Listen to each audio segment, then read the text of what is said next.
ओम श्री साम शिवाय नमः। ओम श्री गणेशाय नमः। जय गुरु जी, जय गुरु जी। अनंतम अनंतम शुक्राना गुरु जी। कोटि कोटि प्रणाम मेरा गुरु जी के चरण कमलों में। संगत जी, मैं शिव महापुराण कथा रुद्र संगीता का 16वां अध्याय कल सुना चुकी हूँ। आज मैं 17वां अध्याय सुना रही हूँ, लेकिन पहले गुरु मंत्र। ओम नमः शिवाय, शिव जी सदा सहाय। ओम नमः शिवाय, गुरु जी सदा सहाय। अब मैं 17वां अध्याय सुना रही हूँ, जो कि इस प्रकार है। अथ सप्तदशो अध्याय, यज्ञदत्त के पुत्र गुणनिधि का चरित्र। सूतो वाचा, सूची कह रहे हैं, इत्यकर्णा वचस्तस्य ब्राह्मणा सा तू नारदा पुनः प्रपच तम नत्वा विनीयेन मुनीश्वरम। सूजी बोले, हे मुनीश्वर, नारद जी की यह बात सुनकर ब्रह्मा जी की यह बात सुनकर नारद जी ने विनय पूर्वक उन्हें प्रणाम करके पुनः पूछा। नारदो वाचा, नारद जी वो बोलने लगे,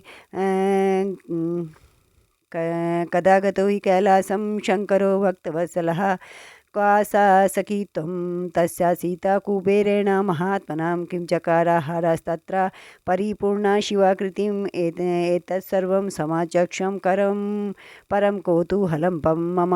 नारद जी बोले, भक्तवत्सल भगवान शंकर कैलाश पर्वत पर कब गए और महात्मा कुबेर के साथ उनकी मैत्री कब हुई?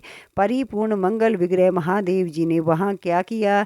यह सब मुझे बताइए। इसे सुनने के लिए मुझे बड़ी उत्सुकता है। ब्रह्मोवाचा, शृणु नारद वक्ष्यामि चरितं शशिमौलिनां यथा जगाम कैलासम सखी त्वं धनदस्य च।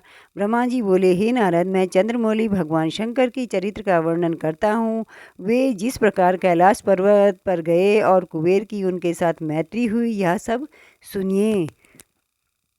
आसीता काम्पिल्यानगरे सौमयाजी कुलोद्भवं दीक्षितो यज्ञदत्ताख्यो यज्ञविद्या विशारदा वेद वेदांग विता प्राज्ञो वेदांतादिषु दक्षिणः राजमान्यो था बहुधा वदान्य कीर्तिभाजना। काम्पिल्य नगर में सोमयाग करने वाले कुल में उत्पन्न यज्ञ विद्या विशारद यज्ञदत्त नाम का एक दीक्षित ब्राह्मण था। वह वेद वेदांग का ज्ञाता, प्रबुद्ध, वेदांत आदि में दक्ष, अनेक राजाओं से सम्मानित, परम उदार और यशस्वी था। अग्निश्रूषा नारतो वेद अध्ययन तत्परः सुंदरो रमणीयांगाश्चंद्रबिंबा समाकृति। वह अग्निहोत्र आदि कर्मों में सदैव संलग्न रहने वाला, वेद अध्ययन परायण, सुंदर रमणीय अंगों वाला तथा चंद्रबिंब के समान आकृति वाला था। आसीदा गुण निधिर्नामा दीक्षिता तस्य वेसुतां कृत्ता पनायना सौष्ठव विद्या जग्राम भूरिशाम अथा पित्रान विज्ञातो धूतकर्मा रतो भवत् आदाय बहुशा धनम मातु सकाशतः समादादा धूतकारेभ्यो मैत्रीं तश्च चकार सा। इस दीक्षित ब्राह्मण की गुणनिधि नामक एक पुत्र था। उपनयन संस्कार हो जाने के बाद उसने 8 विद्याओं का भली भांति अध्ययन किया, किंतु पिता के अनजान में वह धूतकृत में प्रवृत्त हो गया। आदाय बहुशो धनम मातु सुखासतम समादादा धूतकारेभ्यो मैत्रीं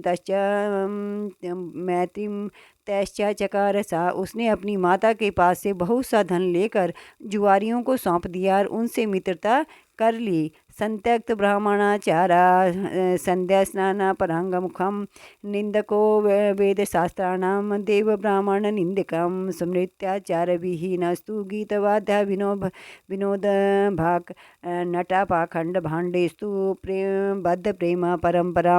वह ब्राह्मणों के लिए अपेक्षित आचार विचार से रहित, संध्या स्नान आदि कर्मों से परांगमुख, वेद शास्त्र आदि का निंदक, देवताओं और ब्राह्मणों का अपमान करने वाला और समार्थ चार विचार से रहित होकर गाने बजाने में आनंद लेने लगा। उसने नट्टों, पाखंडियों तथा भांडों से प्रेम संबंध स्थापित कर लिया। प्रेरितोपि जनन्या सा न ययो पितुरन्तिकां ग्रहकर्तान्तरव्याप्तो दीक्षितो दीक्षितायिनीं यदा यदैव तां प्रच्छेदयो गुणानिधिसुतः न दृश्यते मया गेहे कल्याणी विदधाति किं तदा तदेति सा ब्रूयादिदानीं सा बहिर्गतं स्नात्वा समर्चया वै देवानेता वन्तमनेहसम् आदित्याध्यन्यार्थं सा द्वित्रेमित्रे सममेयो एकपुत्रेति तना माता प्रतारति दीक्षितम्।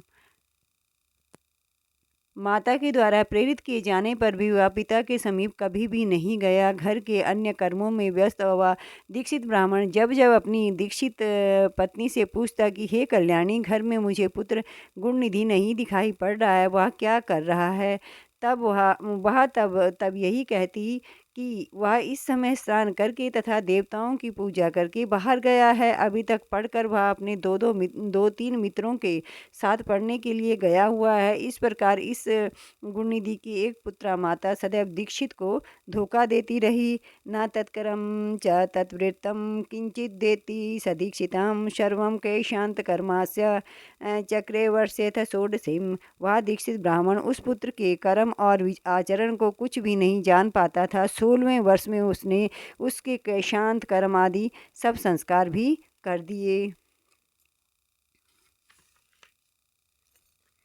अतो सा दीक्षितो यज्ञदत्ता पुत्रस्य तस्य